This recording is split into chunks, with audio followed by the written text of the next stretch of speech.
Hey kids, welcome. I'm Belle. This is my classroom. Welcome to another super fun and colorful video. Today I'm actually in my classroom. You know that I make some videos like this sometimes because I work full-time, sometimes more than full-time. But I decided to make this video today because it's something I was thinking about doing a few times, but I don't know if you guys would like to see this. So yeah, this video is not so much for kids, it's more for teachers, educators, people who work in education, and parents. So before we start the video, please make sure to subscribe to my channel. I put a new video every single Friday. My videos are always super fun and colorful. I try to make a video every Friday. I do make a video every Friday, but I was thinking of making 2 videos a week, but I need your guys' support for that. So today I'm going to be talking about how young learners learn. So without further ado, let's go back into the video.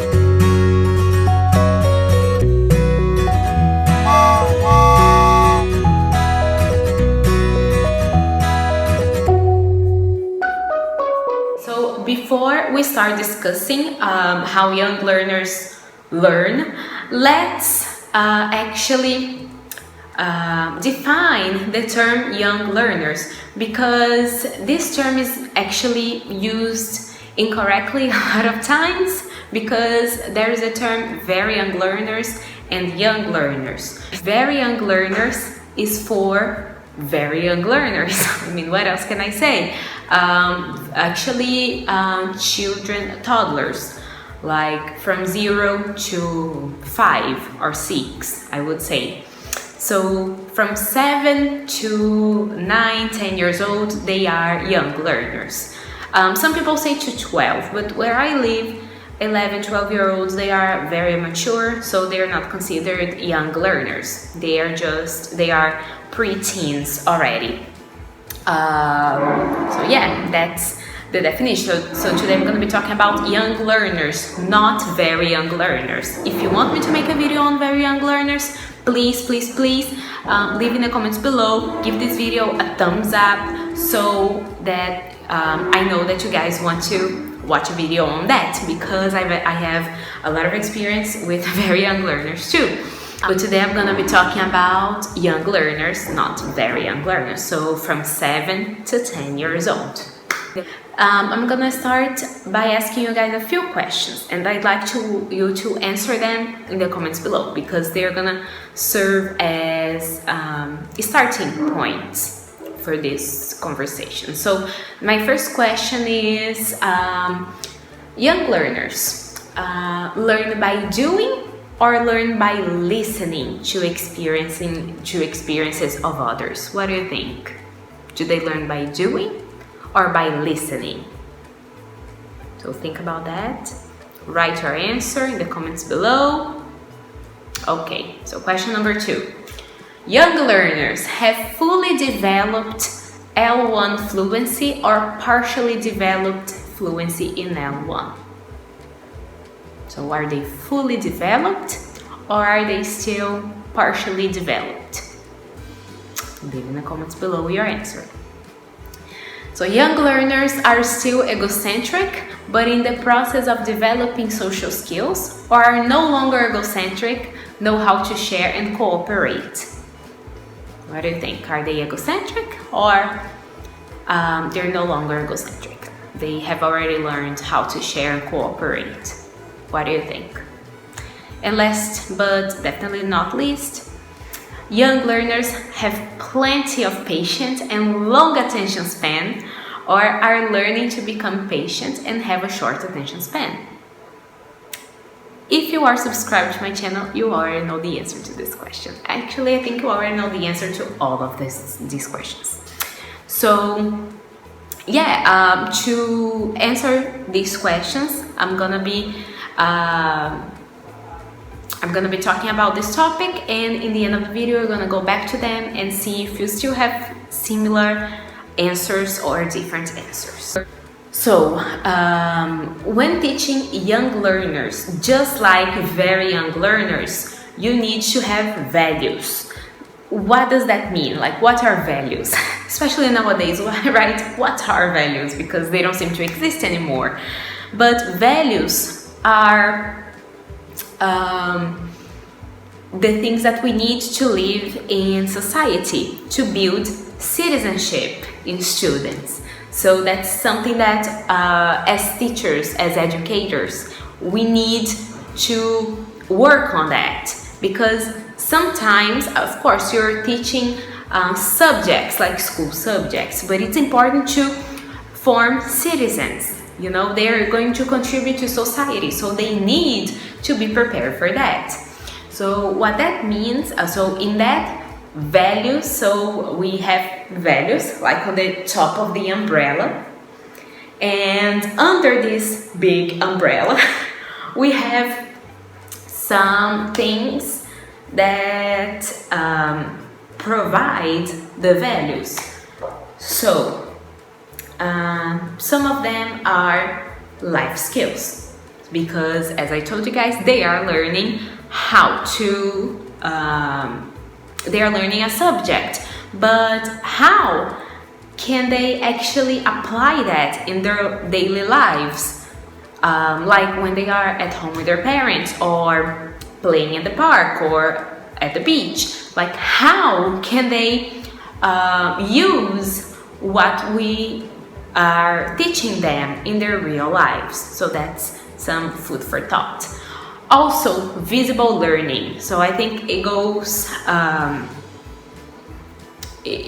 without saying, right? Visible learning. So they go home and their parents, they don't tell their parents what they've learned. They show their parents what they've learned. So that's really important. Not saying, showing. Because what I always tell them is go home and show your parents what you've learned. Because parents usually ask, what have you learned today? And they usually say, like a few things. But if they show their parents, that's a lot more meaningful for them, for the parents, for everyone. Actually, along with that is problem solving, because if they're learning life skills, they need to know how to solve problems. And that it means like when they're working in pairs or in trios, they know how to negotiate with other people, they know how to make decisions, they know how to compromise, basically. And that's really, really, really hard, because they feel like they still feel like their opinion is the opinion that matters the most. So that's gonna be really, really hard for them. So I always say, think, pair, share, and compromise. You know, act on that and compromise. Come to a conclusion, come to a compromise. And that's crucial on that age, because if they don't learn that at that age, it's gonna be really, really, really hard to break the wall further on. It's gonna be really, really hard. So it's like paramount that you as a teacher, you help them break the wall. If you want me to make a video on egocentric students and how to break the wall, please leave in the comments below, because that's a whole other discussion. Also, kids are whole people. They are not just a brain, you know, they have emotions, they have feelings. I always tell this on my channel. They are much, much more than just, you know, like one word in the classroom. They are a whole person. Sometimes like they have problems, sometimes like a family member passes away, sometimes they have problems. They are human beings, and you have to cope with that, and you have to show empathy, and you have to teach the other students to show empathy as well.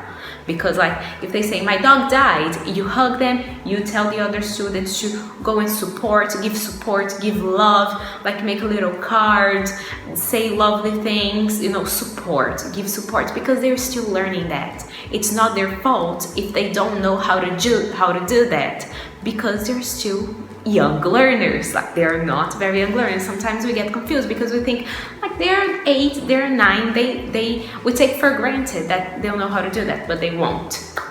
And also agency. Agency is something really, really important because it goes along with visible learning, especially. It's when they go out in the world and show what they've learned.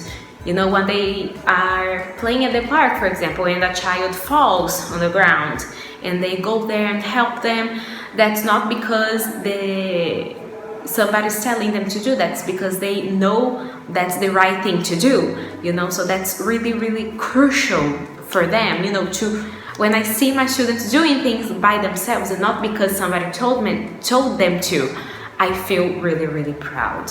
And I feel like last but not least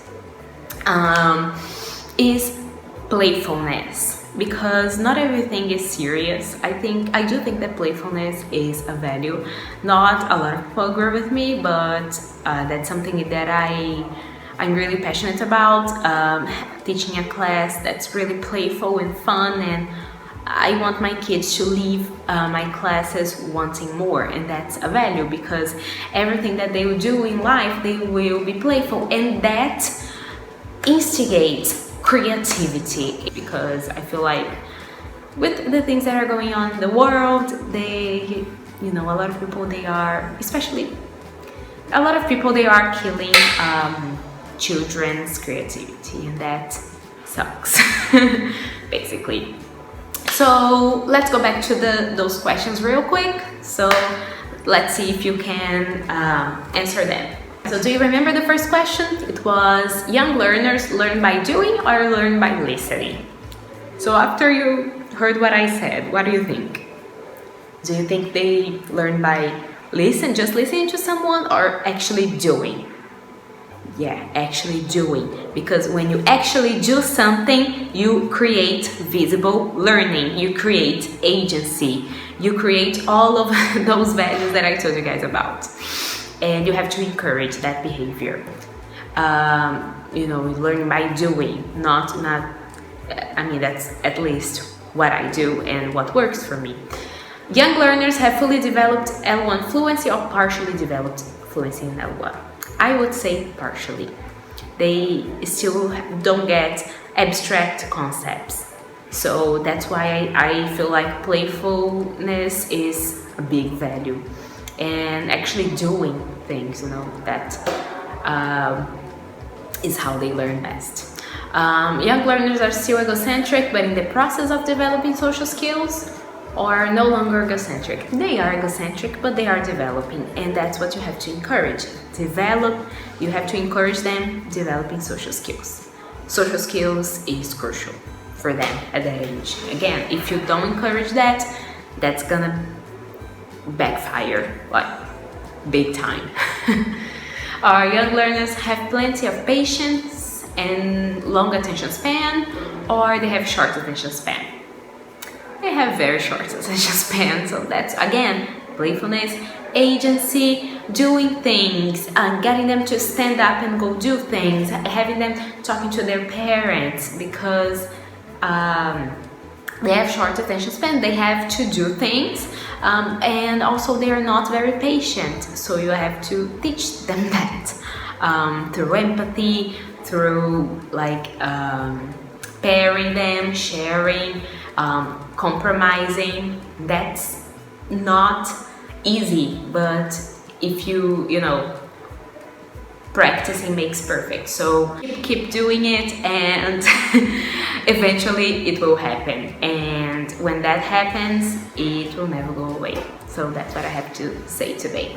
So guys, thank you guys so much for watching this video. Please, please, please make sure to subscribe to my channel. Click the bell so you receive notifications every time I post a video. And I see you next week for a brand new video. Bye!